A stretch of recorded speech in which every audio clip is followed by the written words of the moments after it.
Assalamu alaikum warahmatullahi wabarakatuh waridhwanuhu, wapenzi wafuatiliaji wa TV yetu ya Al-Azhari Sharif TV Tanzania.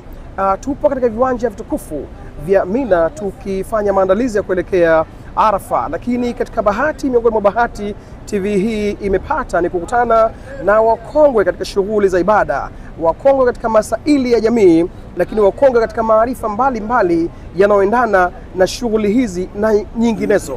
Allah amembariki. Alokuwa mbele yenu hatambulishwi, bali anahitaji kujitambulisha ili asikosewe.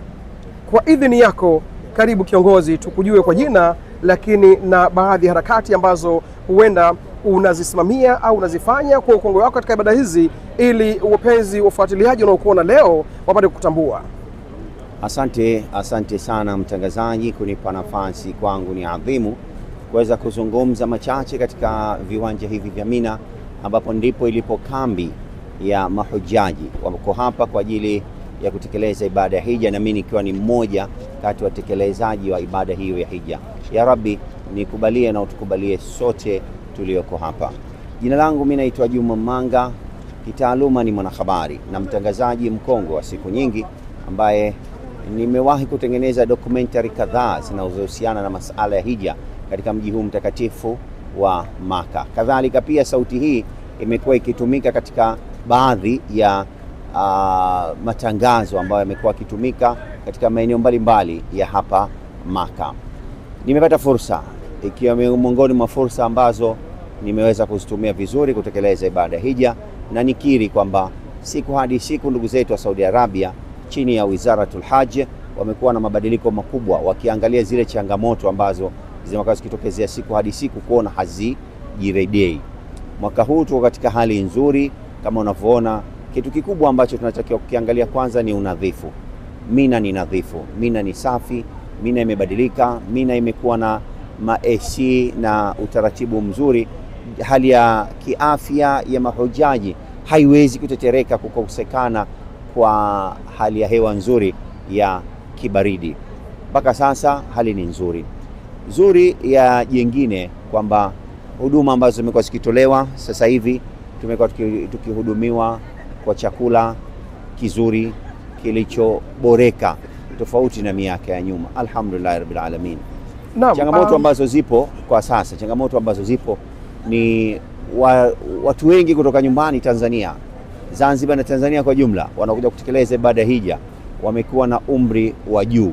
Mtu anasubiri astaafu, mtu anasubiri tena dakika zile za mwishoni aje atekeleze ibada hija, licha ya kuwepo kwa vijana wachache ambao wamekuja kutekeleza ibada hija. Lakini changamoto hii ni itolee wito maalum kwamba hija ni ibada ngumu, ibada ambayo inahitajika kufanywa na mtu mwenye uwezo wa kiafya na mali. Tafuta pesa, weka nia, njoo uje ufanye hija ukiwa na afya njema, usisubiri mpaka ustaafu. Ikiwa hali hairuhusu, basi sawa, njoo katika kipindi hicho, lakini isije ikawa tena ile baadhi ya matendo tena kuja kuyakosa kutokana na umri ama afya ama mambo mengineyo yatakayosababisha hayo. Asante sana Sheikh Juma, umezungumzia masala ya kuboreshwa kwa huduma za maeneo haya matukufu ya Mina ukilinganisha na miaka iliyopita. Unaweza kutupatia uzoefu wako wa nini tofauti baina ya haji ya miaka iliyopita na mwaka huu wa 2025? La mwanzo, tumetengenezewa bataka, tumetengenezewa vitambulisho maalum ambavyo vinaitwa nusuki. Bila ya nusuki huwezi kufanya hija. Imepunguza msongamano wa wasiohusika kuwekwa katika eneo hili la Mina. Watu walikuwa wakirukia tu, mtu alikuwa akija akiingia na nini. Sasa hivi idadi imedhibitiwa. Hii inapelekea udhibiti ule kuja kufanya idadi ile inayokisiwa ya kuishi katika maeneo hayo kwenda sawa. Kwa hiyo hali ya hewa itakuwa nzuri kutokana na population kuwa sahihi iliyokisiwa, haizidi, lakini msongamano, uchafu na mambo kama hayo. Asante sana Sheikh Juma. Labda kuna mambo ambayo yalikuwa yanatajwa na wafuatiliaji na wadau wa ibada za haji hususan Tanzania, wameshuhudia mitandao kadhaa au vyombo vya habari kadhaa vikiripoti baadhi ya mashekhe na hata majukwaa ya kiibada wakihubiri na kutoa wito viongozi na wasimamizi na waratibu wa shughuli za haji Tanzania kuwa makini wanapofanya mikataba na watoa huduma wa huko Saudi Arabia. Yale malalamiko, unadhani kwa namna ulivyoshuhudia katika viwanja hivi vitukufu yamefanywa kazi? Hatua unasema maendeleo ni mabadiliko kutoka sehemu moja kwenda sehemu nyingine. Ndio tafsiri ya maendeleo. Maendeleo ni mabadiliko kutoka sehemu moja kwenda sehemu nyingine, ikiwa sehemu ya pili ni bora zaidi kuliko ile ya mwanzo. Hilo lipo maendeleo ya. Alhamdulillah. Alhamdulillah. Twende katika swala moja ambalo labda unaweza kutuambia kitu na wapenzi watazamaji wa chaneli hii wakati kujifunza. Tumeona wingi wa kina mama katika kushiriki ibada hizi za haji hususan katika miaka ya karibuni, na huenda mwaka huu idadi imekuwa kubwa zaidi kuliko miaka iliyopita. Nini manake chachu ya mfumuko huu wa idadi ya kina mama? Ni kipato, ni kuelimika, au ni nini? Labda kama unaweza kuwasaidia wapenzi watazamaji.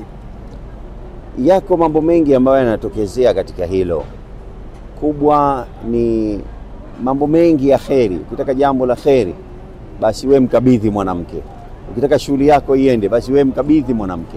Mwanamke amekuwa na nafasi kubwa, na Jamhuri ya Muungano wa Tanzania inaongozwa na mwanamke. Tumekuwa tuna maendeleo makubwa, tumekuwa tuna hatua kubwa ya kiuchumi, hatua kubwa ya kidiplomasia, hatua kubwa ya mambo mbalimbali ambayo yapo yanaendelea. Tunaona miradi ikiendelea. Kwa hiyo kuwa mbele mwanamke, hata idadi ya wanawake ni zaidi ya mara 2, idadi ya wanawake kuwepo zaidi ya mara 2, na ndio maana mtangazaji, tunakuhusia uwe na mke zaidi ya mmoja ili hali iendane na takwimu ilipo. Asante sana. Natumai mama watoto wangu huko waliko watakuwa wamesikia, na insha Allahu mkikutana msije mkishambuliana, maana yake wewe utakuwa ndo mbaya wake katika hilo wakati tunatekeleza dini ya Allah. Sasa Sheikh Juma, tunaelekea uchaguzi mkuu wa Jamhuri ya Muungano wa Tanzania, uchaguzi wa rais na wabunge katika mwaka huu wa 2025. Hii kwa mtazamo wa watu wengi imekuwa kama ni bahati ambayo Mwenyezi Mungu ametujalia au amelijalia taifa letu kuelekea uchaguzi miezi michache baada ya waumini wa dini ya Kiislamu kutoka katika ibada kubwa ya haji. Sasa je, hili lina nafasi gani katika ibada zenu ambazo mnazifanya hapa? Je, mnaliombea taifa? Na wewe Sheikh Juma, kwa nafasi yako, na unafahamu kwamba Tanzania ina marais wawili. Tunaye rais wa Jamhuri ya Muungano wa Tanzania Daktari Samia Suluhu Hassan, Allah muhifadhi, lakini tunaye rais wa Serikali ya Mapinduzi ya Zanzibar Dr. Hussein Ali Mwinyi, Allah awahifadhi wote wawili kwa umoja wao. Tunaelekea katika tukio hilo muhimu. Nafasi ya Waislamu ambao wapo hapa katika viwanja vitukufu hivi na katika kutekeleza ibada tukufu ipo wapi kuelekea uchaguzi huu? Uchaguzi wa Oktoba 2025 unafanyika ukiwa unahusisha rais wa Jamhuri ya Muungano wa Tanzania, rais wa Zanzibar, wabunge, wawakilishi na madiwani. Kwetu kama Watanzania tuna wajibu wa kuwaombea dua viongozi wetu, na ukikosa kumwombea dua kiongozi wako unasababisha madhara. Muombee dua kiongozi, na Uislamu umeelekeza hivyo kwamba kiongozi hasa anatakiwa kuombewa dua. Nafasi hiyo moja. Lakini nafasi ya pili, unaendelea kumwombea dua awe na afya na aendelee kuweko madarakani yule ambaye amekufanyia mema mazuri. Tunaishi kwa amani nchini kwetu, husikii migogoro ya hapa na pale, risasi, mirindimo kama hivyo. Changamoto 2-3 ambazo zimekuwa zikitokezea, hizi ndo hasa za kuziombea dua ili ziwe salama. Tunatakiwa kuombea dua amani kwa 100% ya nchi yetu, lakini pia tunatakiwa tuombee dua viongozi wetu hawa ambao wametuletea maendeleo. Ukiangalia Zanzibar sasa hivi ni Zanzibar ya mabadiliko, Zanzibar ya reform, Zanzibar ya maendeleo kiuchumi, kila katika katika tasnia. Kwa hiyo ni budi kumwombea dua Dr. Hussein Ali Mwinyi, Rais wa Zanzibar na mwenyekiti wa Baraza la Mapinduzi, ili aendelee tena kupata tena miaka mitano ya ridhaa ya wananchi kwa asilimia kubwa, ili akamilishe ile miradi ya maendeleo alokusudia ama aloianza hapo mwanzoni. Na pia tumwombee dua mama yetu Samia Suluhu Hassan, Rais wa Jamhuri ya Muungano wa Tanzania, naye pia aendelee katika kipindi chengine cha miaka mitano, amalizie miradi na mikakati ambayo kaipanga. Si hivyo tu, tumwombe Allah Subhanahu wa Ta'ala ajalie tupate viongozi wengine waadilifu, wabunge, wawakilishi, madiwani. Hawa nao pia waje katika nia thabiti za maendeleo, sio ya matumbo yao binafsi, ila kwa ajili ya maslahi ya nchi na wananchi kwa jumla. Mwisho ambalo natumia nafasi hii kuwaomba wale ambao wana uwezo wa kiafya, wana uwezo wa kifedha, wasisubiri kesho. Kadiri siku zinavyokwenda, gharama za kuja hija zinaongezeka, na watu wanaweza kufikiria tu, mbona mwaka jana ilikuwa 1500 ngapi, mwaka huu imekuwa 6000 ngapi?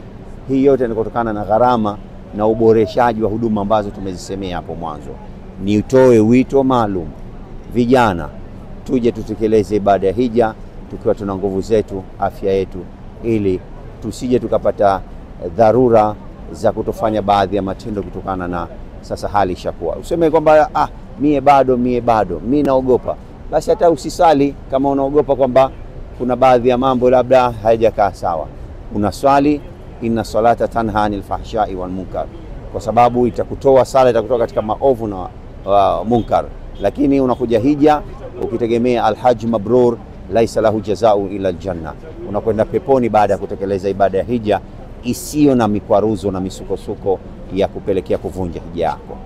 Hajjun mabrurun wa dhanbun maghfurun, wito muhimu sana kwa vijana wa Jamhuri ya Muungano wa Tanzania, vijana wa Jumuiya ya Afrika Mashariki, vijana wa Afrika, lakini vijana wa dunia nzima wa Kiislamu kutekeleza ibada hii katika umri ambao unaruhusu na una afya ya kutosha. Ngoja haifai. Wito huu unatoka katika maeneo na viwanja vitukufu kabisa kupitia katika mdomo wa moja ya watu muhimu kabisa katika ibada hizi na wadau wakubwa ambao TV haijapata kumkosa katika mwaka wowote katika siku hizi za karibuni. Sheikh Juma, labda na swali moja na uniwe radhi, swali hilo kidogo lina utata, lakini natumai utalijibu kwa uweledi wako. Tunaye Dr. Samia Suluhu Hassan, Rais wa Jamhuri ya Muungano wa Tanzania, na tunaye Dr. Hussein Mwinyi. Mama Dr. mingapi? 5 kwa Dr. Samia Suluhu Hassan, 5 tena kwa mpendwa wetu Al-Habibi kwa Dr. Hussein Ali Mwinyi. 5 kwa Dr. Samia Suluhu Hassan, 5 tena kwa Dr. Hussein Ali Mwinyi. Vipenzi vya watu hawa, haya ni maneno yanayotoka katika viwanja vitukufu. 5 tena kwa mama, 5 tena kwa Dr. wa hadha. Salam alaikum wa rahmatullahi wa barakatuh.